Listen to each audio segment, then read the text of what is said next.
Et salut tout le monde, bonjour à tous, aujourd'hui on se retrouve pour la nouvelle émission. Non, pas de Money Bank. Salut dans le camping Ça va Alex Non, on va arrêter les conneries. Ça va Alex? On n'est pas fatigué. Non, on n'est pas fatigué. On n'est pas fatigué, malgré que ça soit toujours confiné, on n'est pas fatigué. On n'est pas fatigué et aujourd'hui on va parler d'un sujet qui vole très haut. On va parler de ma stipulation préférée, le Ah Money putain, in moi the aussi, Bank. incroyable. Le Money in the Bank ladder match. Alors j'aimerais qu'on développe. Pourquoi c'est ta stipulation préférée? C'est ma stipulation préférée parce que les multi-man match de l'échelle, j'adore ça. Je trouve que c'est vraiment, dans un match de l'échelle à rencontre un, t'as souvent des temps morts parce que c'est extrêmement éprouvant et que tu vas avoir beaucoup de rest hold. Dans un match de l'échelle à 6 ou 8 personnes, t'as pas de pause parce que t'as toujours des catcheurs qui sont actifs sur le ring en fait, ou dehors. Mais t'as toujours au moins 2 à 3 catcheurs qui sont actifs, ce qui fait que ça en donne des matchs des spotfest.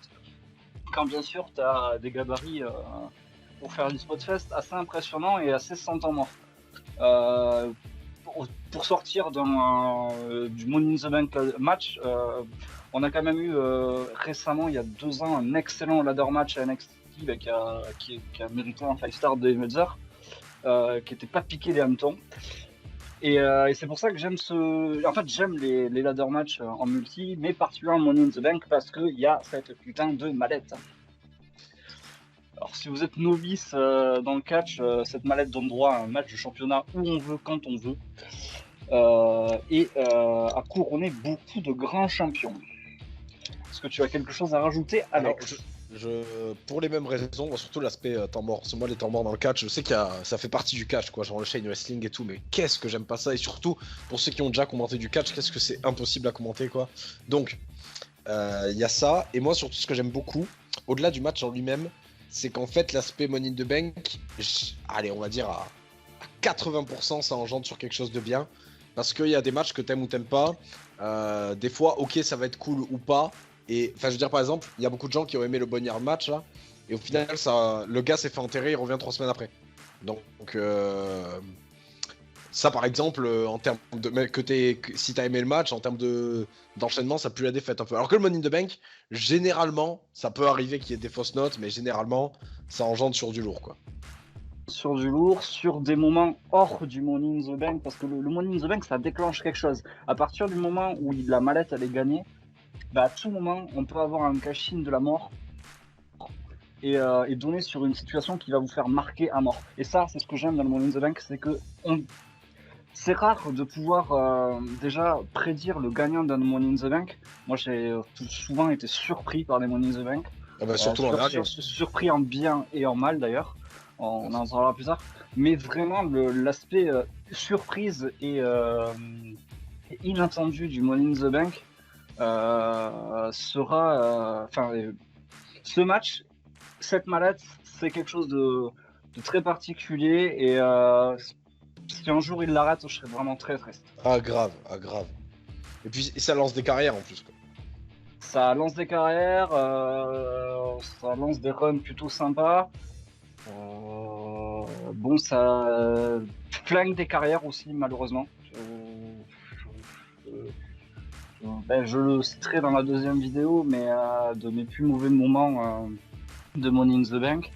Mais aujourd'hui, on va être positif et on va faire les meilleurs moments de Money in the Bank. Alors, on va parler du match et des à côté, bien sûr. Que ce soit des moments ou des cash-in particuliers ou des moments en match, même des victoires qui nous ont paru particulièrement, qui ont marqué notre esprit. De bons souvenirs. Et on va commencer maintenant, je vais te laisser commencer, Alex. Alors moi, clairement, je vais pas faire dans la demi-mesure. Moi, mon best moment of Money in the Bank of my life, cette putain de victoire de Rob Van Dam. Dans un match en plus extraordinaire, de tête, non, de tête, je vais pas arriver à citer tous les participants, ça c'est un fait. Je pense qu'il y avait Shelton Benjamin, devait y avoir... Jericho, je pense. Dans le 22, je suis pas sûr. Enfin, à WrestleMania 22, je pense qu'il y avait Bobby Lashley aussi. je pense qu'il y avait Ric Flair, si je dis pas de conneries. Oui, bah oui. Ric Flair, Ric Flair, je pense que c'est en celui-là où il se fait déboîter. Il y a Finlay et Matt Hardy. Et normalement, j'ai oublié personne. Matt Non, Hardy, Ric putain, Flair, mais j'ai non, oublié Rob Van Dam. t'as oublié personne. Ouais, effectivement, très bon. Très bon. Ouais, non, excellent, Money in the Bank. Et en fait, le match en soi, en fait, à l'époque des WrestleMania, les Money in the Bank étaient bons, mais ils étaient plus courts par le fait que, bah bon, voilà, il n'y a pas que ça à foutre à WrestleMania que d'avoir un leader match, quoi. Donc techniquement, ça aurait pu être mieux. Mais bon, en plus, il y a quand même. Et en plus, enfin, je trouve que c'était le bon moment pour faire des Money in the Bank. Je veux dire, enfin, pour que ces gens-là, pardon, soient en Money in the Bank. Je veux dire, bon, Shelton, à chaque fois qu'il était en Money in the Bank, il régalait. Lashley, il était au sommet de son art. Bon, enfin, non, sommet de son art, c'est TNA, mais bon, là, il était. Sommet de son art WWE. Matt Hardy, pareil. Bon, Rob Van Dam, là, clairement, là, je parlais de ce que ça a engendré. Incroyable, quoi. One Night Stand, le contrôle de police, enfin, tout ça, quoi. Ah merde, ça, c'était pas dans le... C'était pas le scénario, ça, si? Non, c'était pas Kayfabe, ça. Ensuite, il y avait... Bon, Finlay, bon, voilà, un peu de baston dans toute l'histoire. Enfin, vraiment, très bon. Et voilà, le moment où Rob Van Dam gagne. Bon, après, cela dit, à l'époque, moi, j'avais genre 10 ans. Je pense que j'avais pas trop évalué le fait que le suspense n'était pas à son paroxysme. On a vu, en plus, avec les années qui sont passées, que Shelton Benjamin, ils en ont jamais réellement rien fait. Finlay, bon, il avait déjà je ne sais quel âge. Ric Flair, j'en parle même pas. Matt Hardy, ils lui ont jamais donné de titre word hors ECW. Et même si, bon, ça aurait été cool que Matt Hardy ait la mallette. Lui, j'aurais vachement bien vu avec, quand même. Et du coup, bon, c'est vrai que le suspense, c'était pas ouf. Mais Rob Van Dam qui gagne le Money in the Bank, pour moi, ça reste incroyable, quoi. Effectivement, c'était effectivement un grand moment.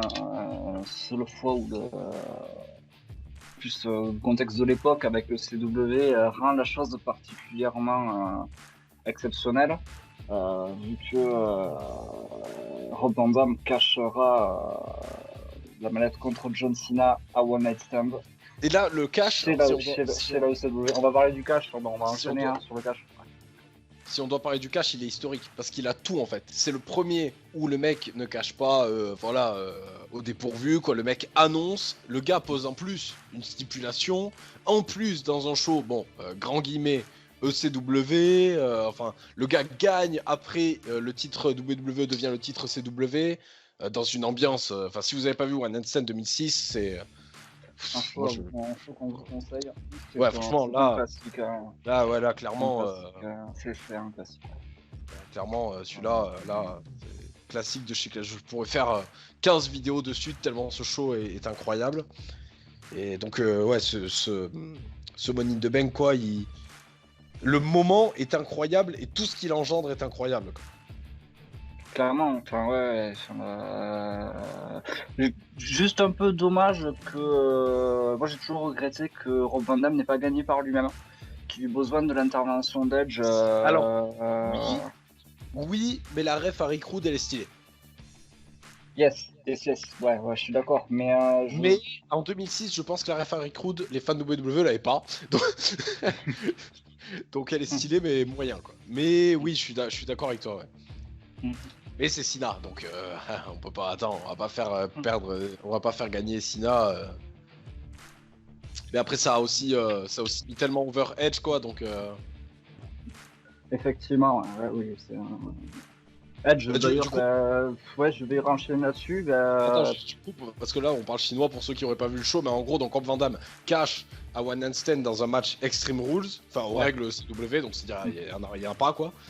Et, à un moment, je sais plus comment ça se fait, mais en gros, Van Damme est à l'extérieur, Edge est Cena est dans le ring, un gars habillé en motard, enfin pas en motard, mais en gars de la sécu ECW arrive, comme avait fait Rick Rude à Barely Legal 97, 17 je crois, et fout un gros spear à travers la table à Cena et Rob Van Dam enchaîne. Il porte un casque de moto. Hein. Il a quand même un casque de moto parce qu'on ne voit qu'on ne comprend vraiment qu'au moment de la spear que c'est bien Edge.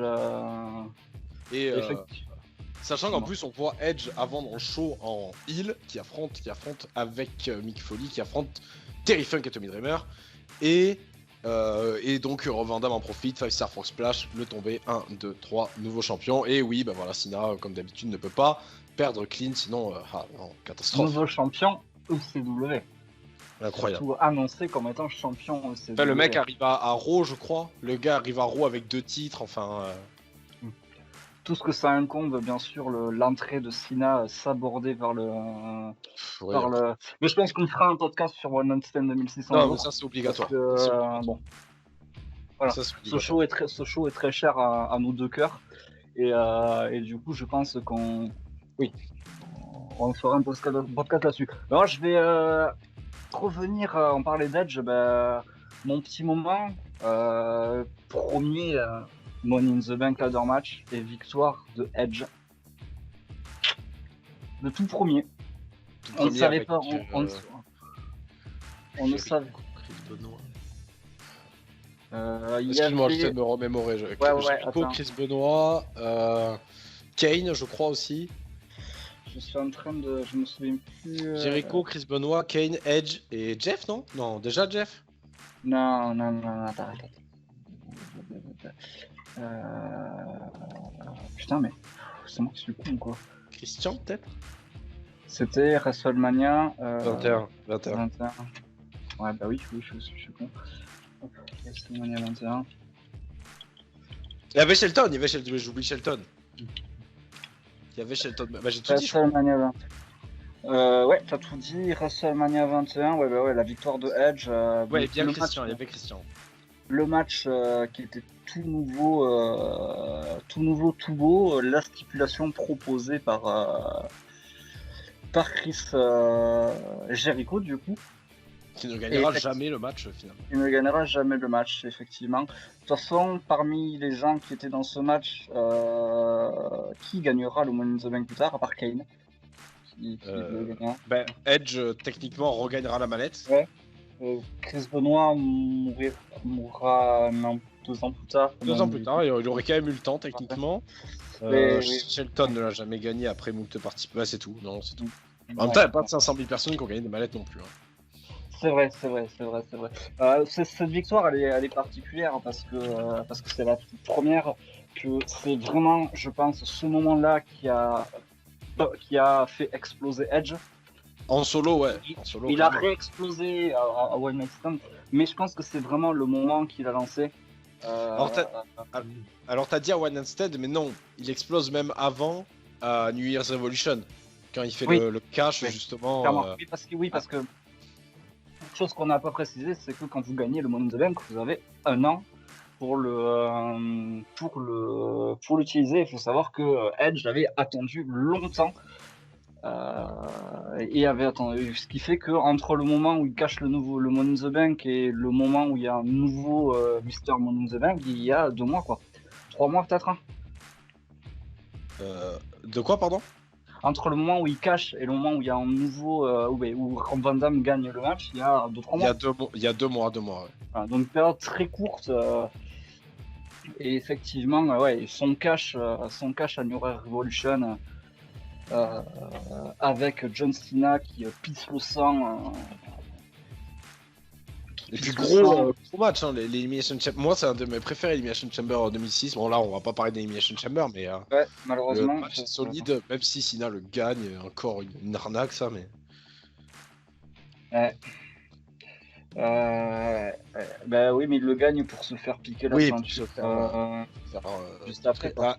Et d'ailleurs, encore une fois là, mais cette époque incroyable, quand même 2006, il y a en plus dans le même show, il y a un Ric Flair Edge qui pousse Ric Flair et Edge au bout de... Non, peut-être pas Edge, mais qui pousse Ric Flair au bout de ses limites, il finit en sang, enfin... Et il gagne, Ric Flair gagne d'ailleurs. C'est une grande époque. Où tu pouvais avoir 2 fois du sang dans un même show, et c'était fait exprès. C'est pas 3 fois même dans ce show, je suis pas sûr. Honnêtement, j'ai pas trop de souvenirs de New Year's Revolution à part ces faits-là. Mais ouais.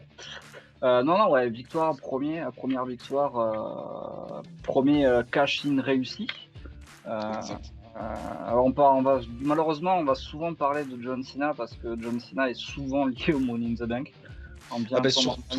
Surtout en termes de cash-in, enfin je veux dire, à chaque fois qu'il y a eu un cash-in raté, à part Braun Strowman, Cena est tout le temps mêlé dedans. Mais ça, on en parlera. Je pense que les cash-in ratés, il n'y a aucun bon moment, donc on en parlera dans la prochaine vidéo. Exact. À toi, mon cher Alex. On est toujours sur les meilleurs moments. Ouais, toujours sur les meilleurs moments. Alors moi j'ai un moment incroyable. En fait c'est... Attends, je sais pas. En fait, bon, je vais pas citer le match entier parce qu'il y a moyen qu'on en reparle plus tard pour d'autres moments dans ce match. Mais un moment qui m'a tellement marqué et qui a marqué la génération Catch Attack. D'ailleurs, le prochain sur Twitter que je vois faire un tweet en citant Génération Catch Attack, je pense que je le bloque. C'est ce fameux saut de Shelton WrestleMania 25.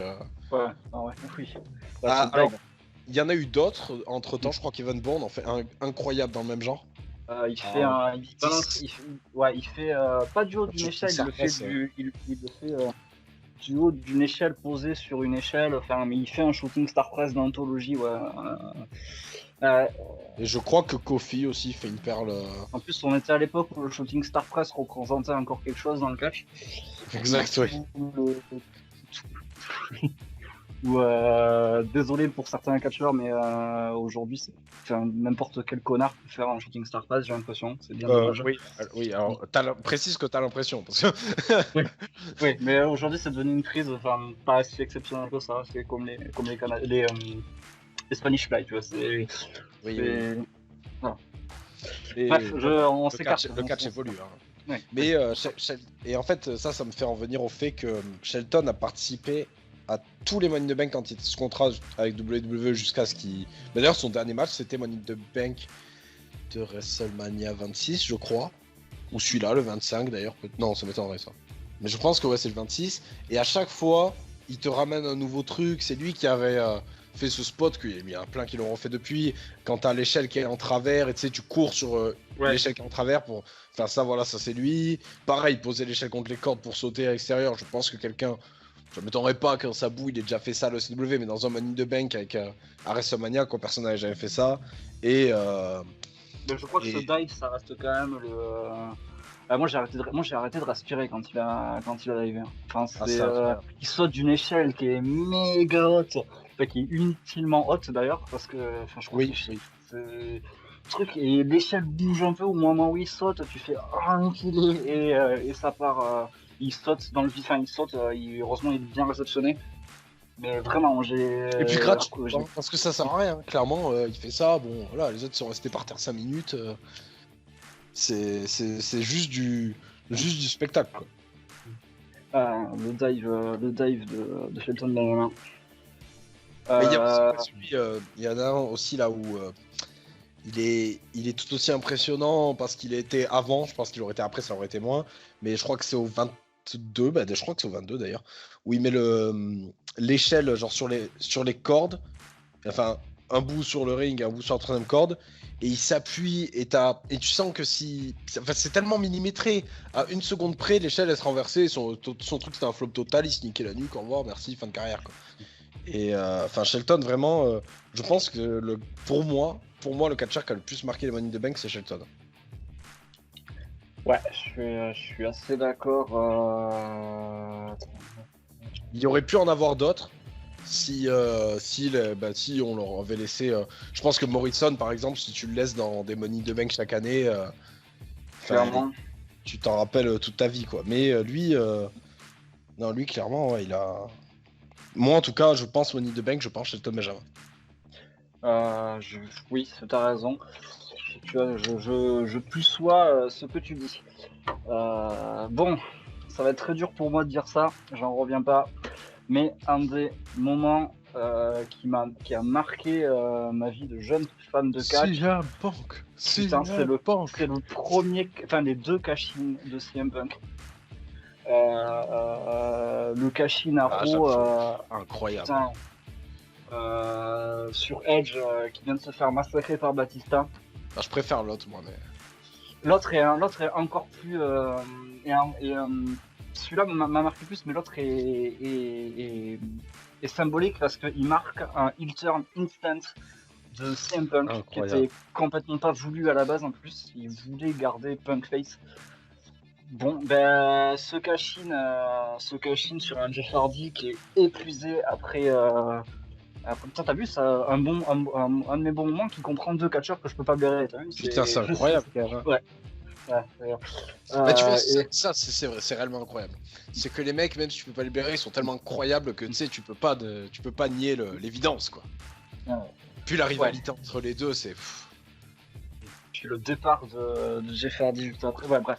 Mais ouais, le Money in the Bank et CM Punk, pour moi, ça restera toujours ce qui on me parle CM Punk aujourd'hui. Pour moi, ça restera les choses qui vont me venir à l'esprit. C'est bon, ça, les 2 branlés qu'il a pris en UFC et 2 victoires et ces 2 cash-in Money in the Bank. Ah, moi, il y aura quand même le match contre Cena à Money in the Bank 2011. Mm. Ok, ça reste quand même un moment incroyable pour moi en tout cas. Très bon Ouais, souvenir. je suis un peu plus mitigé pour ça. Mais voilà. Bon, ben c'était la petite vidéo. C'est la fin de cette vidéo. Putain, ça fait déjà 2 heures. Ouais, on y est déjà. Oh là là. On y est déjà. Je juste sans développer la victoire de Carmella à SmackDown. Oui, parce qu'on n'a pas parlé de Money in the Bank féminin, mais ouais. Il y a peut-être des raisons, mais en tout cas, la victoire Ouais. La victoire de Carmella à SmackDown, moi j'ai préféré personnellement, bon après en termes de cash-in de Money in the Bank, on n'a pas non plus énormément de références maintenant. J'ai préféré celui d'Alexa Bliss de l'année d'après. Oui, mais en fait, si tu veux, du coup, je voulais pas développer, mais celui de Carmella, en fait, si tu veux, ce qui me plaisait, c'est que tous les marques et les bolosses, quoi. La voyais se foirer. Non, surtout, disaient, voilà, elle a gagné avec James Ellsworth, machin. Et voilà, le lendemain, non, le surlendemain, pardon. Le surlendemain, la meuf gagne par elle-même. Fin de l'histoire, au revoir, merci. Voilà, stylé. En plus, ça met fin à un règne de Charlotte qui était détestable, donc tout était carré, quoi. Voilà. Bon, on va conclure sur ça. On se retrouve bientôt pour la deuxième partie de la vidéo. On a fait des bons moments. Maintenant, on va aller prendre du sel. Et la prochaine vidéo, on va vous parler des pires moments. Cette vidéo était mignonne. Si, je pense qu'on va s'amuser, mais cette vidéo, elle était mignonne. C'était des bons souvenirs. Je vous promets que la prochaine, on va cracher dans 2 ans et que ça va pas être la même. Je vous dis à plus tard. Abonnez-vous, mettez la cloche, Partagez. balancez des commentaires, t'aimes pas, nous on s'en branle. Ah bon, non mais alors oui, ça c'est... Attends, tu fais bien d'en parler. Laissez en commentaire, même si moi, franchement, vous pouvez... Après, bon, c'est pas ma chaîne, donc j'ai pas le contrôle, mais nous, on va pas supprimer un commentaire, bloquer... Faites-vous plaisir, hein, rien à foutre. On peut l'encaisser, mais ça va. À la rigueur, on se croisera sur un show, si vous insultez nos mères, on en parlera, mais en soi, on supprimera pas un commentaire, quoi. Bien sûr, nous on est open. Bon, bisous, à la prochaine, et portez-vous bien. À bien tard, longue vie à vous.